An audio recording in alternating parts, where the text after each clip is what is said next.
तो आज की क्लास में हम देखने वाले हैं कि कैसे हम अपने वेब पेज पे अलग अलग प्रकार से स्टाइल लगा सकते हैं। तो हमने लास्ट क्लास में देखा था कि स्टाइल हमारे 3 प्रकार के होते हैं, इनलाइन, इंटरनल और एक्सटर्नल। इनलाइन का मतलब होता है किसी एक एलिमेंट के ऊपर स्टाइल लगाना, इंटरनल का मतलब होता है पूरे पेज के ऊपर स्टाइल लगाना, और एक्सटर्नल का मतलब होता है कि पूरे के पूरे वेब पेज के डॉक्यूमेंट्स पे हम लोग स्टाइल लगा सकते हैं। तो इसको कैसे हम प्रैक्टिकली इम्प्लीमेंट करेंगे, इसको हम विजुअल स्टूडियो कोड पे प्रैक्टिकली ट्राई करेंगे और फिर समझेंगे कि तीनों स्टाइल किस तरीके से काम कर रही है। तो सबसे पहले हम अपने प्रोजेक्ट पे आ जाते हैं। हमारे प्रोजेक्ट में हमने एक नई फाइल डाल ली है स्टाइल क्लास .html नाम से, जिसमें हम अपनी HTML की कोडिंग करेंगे। मान लेते हैं कि ये हमारा HTML का पेज है और इसमें एक सिंपल सा एलिमेंट है। मान लेते हैं कि हमारे पेज में कंटेंट बहुत ज़्यादा नहीं है, बस बॉडी के अंदर हमारा एक हेडिंग पड़ा हुआ है H1 नाम से।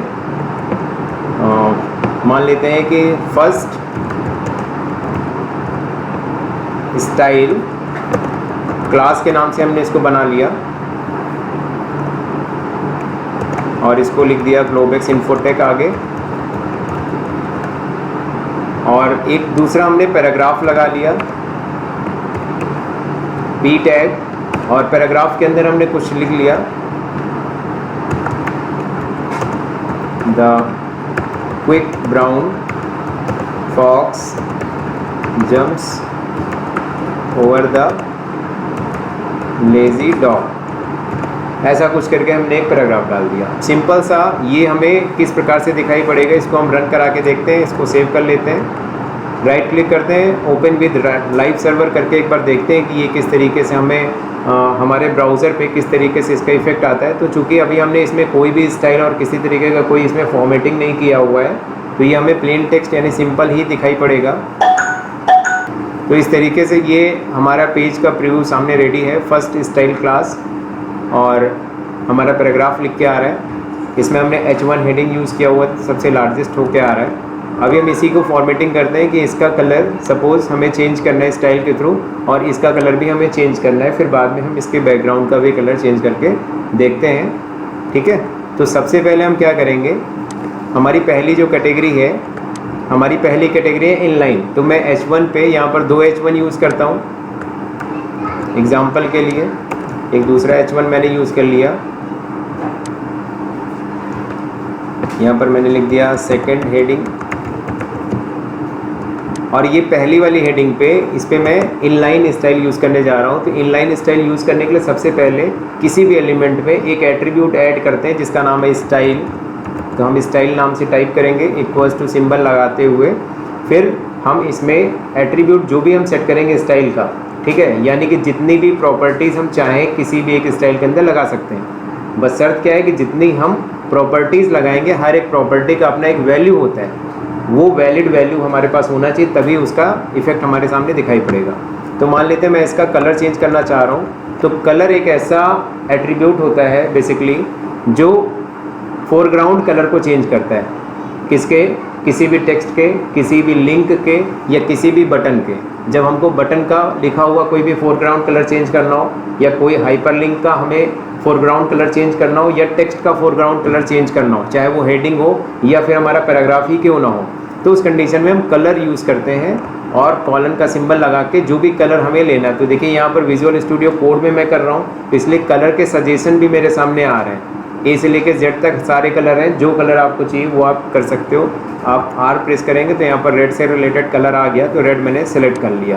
तो इस तरीके से ये हमारे पास H1 हेडिंग पे, पहली वाली H1 हेडिंग पे रेड कलर का स्टाइल लग चुका है, और इसको हम देखते हैं अपने लाइव सर्वर पे कि कैसे ये आ रहा है। तो जैसे हमने पेज अपना खोला, हमारा रेड कलर का फॉन्ट हो चुका है, मतलब टेक्स्ट हमने जो भी लिखा था हेडिंग के अंदर वो रेड हो गया। पहली वाले पे चूँकि लगा था इसलिए दूसरी वाले पे कलर नहीं आया है, ठीक है।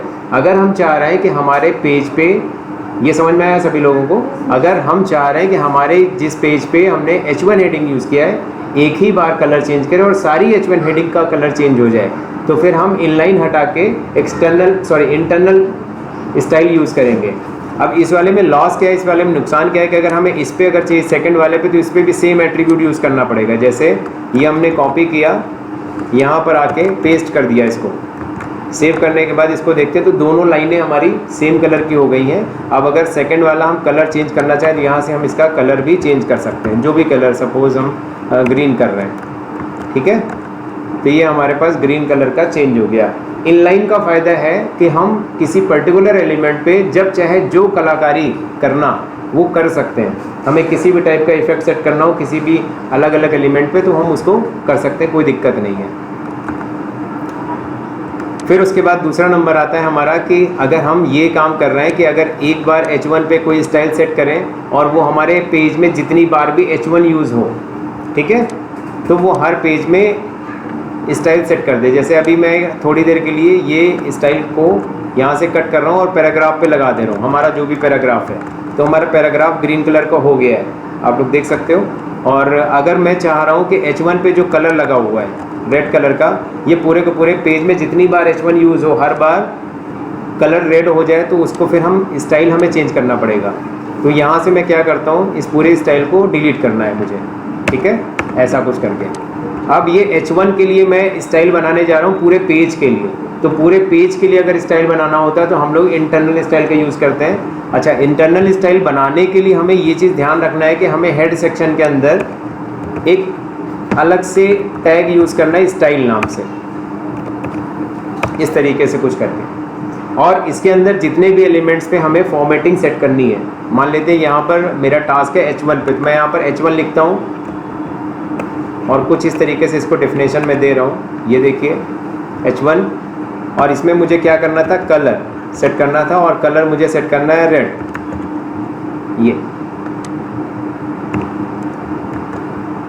अब ये करने के बाद मैं सेव करता हूँ। अब ये देखिए हमारे पेज पे एक जगह स्टाइल लगी, जितने भी हमारे H1 यूज़ हुए उस पर ये कलर ऑटोमेटिक रेड हो गया है।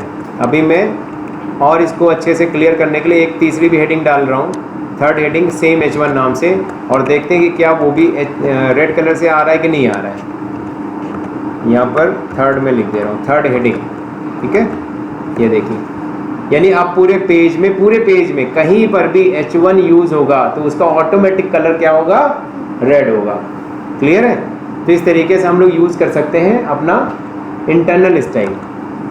ये ध्यान रखना है कि हमें स्टाइल टैग ज़रूर यूज़ करना है हेड सेक्शन के अंदर, जैसे कि यहाँ पर किया गया है।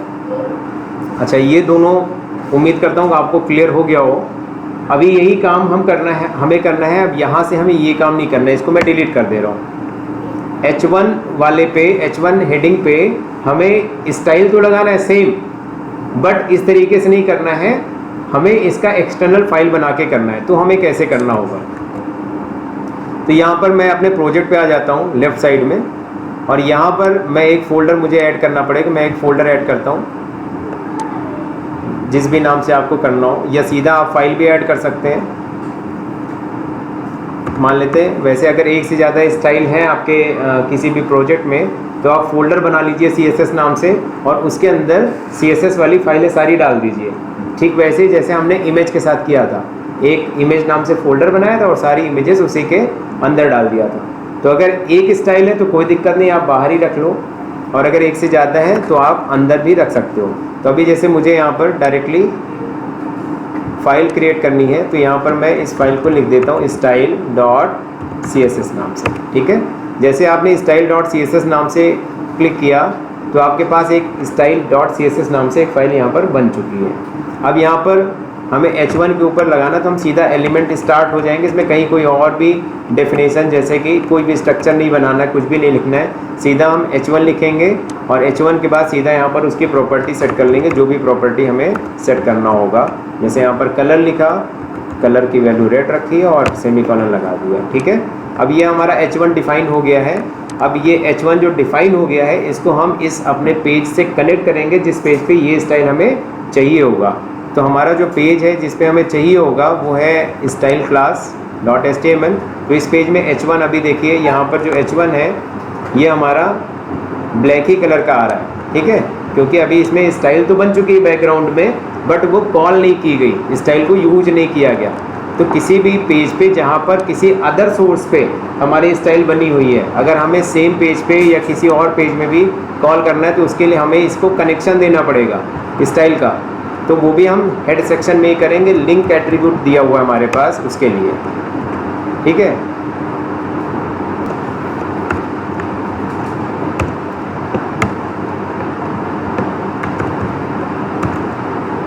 यहाँ पर हम इस तरीके से एट्रीब्यूट ऐड करेंगे।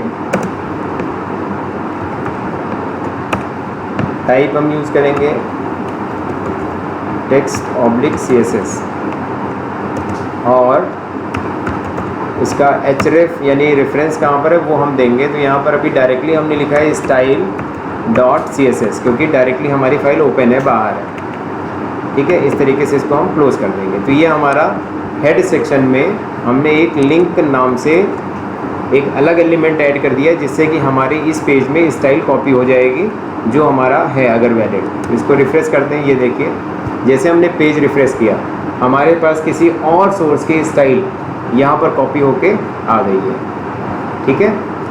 तो ये तो हमारा है कि कैसे तीनों टाइप के स्टाइल को हम लोग यूज़ करेंगे। स्टाइल सेम है लेकिन तरीके तीनों अलग अलग हैं। तीनों का अपना ही फ़ायदा और अपना ही नुकसान है।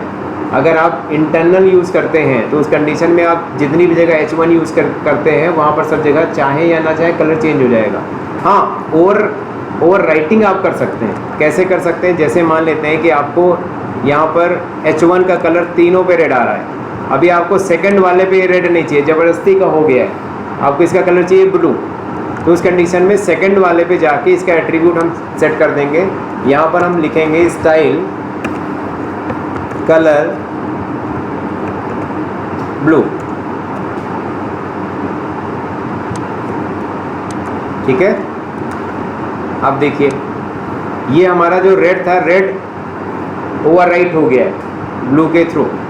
कास्केडिंग का मतलब ये है कि कितनी भी लेयर में आप किसी एक एलिमेंट को कलर इफेक्ट या जो भी स्टाइल आप चेंज करना चाहें कर सकते हैं। तो अगर कभी आपके पास ऐसी प्रॉब्लम आती है कि आपके पास ज़बरदस्ती की स्टाइल आ रही है, तो आप इनलाइन स्टाइल अलग से लगा के वो पुरानी वाली प्रॉपर्टी को ओवरराइट कर सकते हैं, रिप्लेस कर सकते हैं, ठीक है। तो उम्मीद करता हूँ कि ये तीनों एग्जाम्पल आपको क्लियर हो गए होंगे। इसको आप लोग प्रैक्टिकल करिए।